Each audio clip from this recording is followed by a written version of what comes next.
Everyone, welcome to physics संवाद। आज का जो हमारा टॉपिक है वो है similarities between electric dipole and magnetic dipole.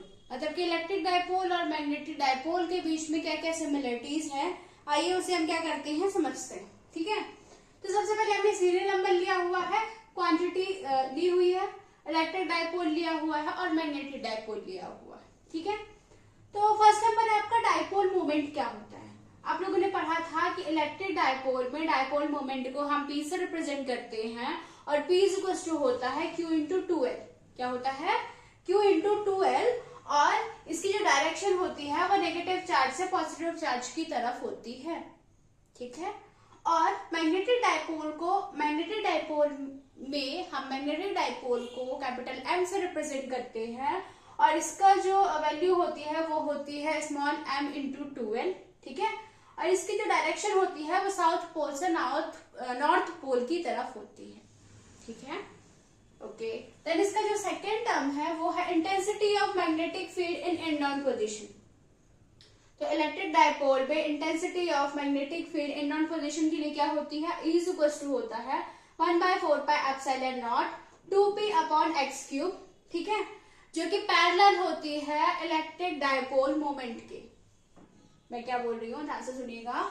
Intensity of magnetic field in and on position के लिए जो इलेक्ट्रिक फील्ड होती है वो क्या होती है 1/4πε0 2p अपॉन x क्यूब। और इसकी जो डायरेक्शन होगी वो क्या होगी, parallel to the electric dipole moment के होगी।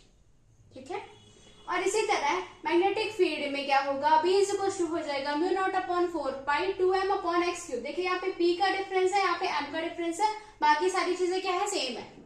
ठीक है, तो 2m अपॉन x क्यूब और इसके जो पैरेलल किसके होगी, मैग्नेटिक डायपोल मोमेंट के। ओके, फिर इसका जो थर्ड पॉइंट है वो है intensity of magnetic field in broad side on position. Broad side on position के लिए इलेक्ट्रिक फील्ड का जो फॉर्मूला होता है वो होता है 1/4πε0 p अपॉन x क्यूब। ठीक है, और ये क्या होगा, opposite to the electric dipole moment के। और यहाँ पे क्या हो जाएगा, magnetic field B is equal to हो जाएगा 1/4πε0 m अपॉन x क्यूब। और ये क्या हो जाएगा, opposite to the magnetic dipole moment के हो जाएगा। ओके, देन जो आपका फोर्थ है वो है force in uniform external field.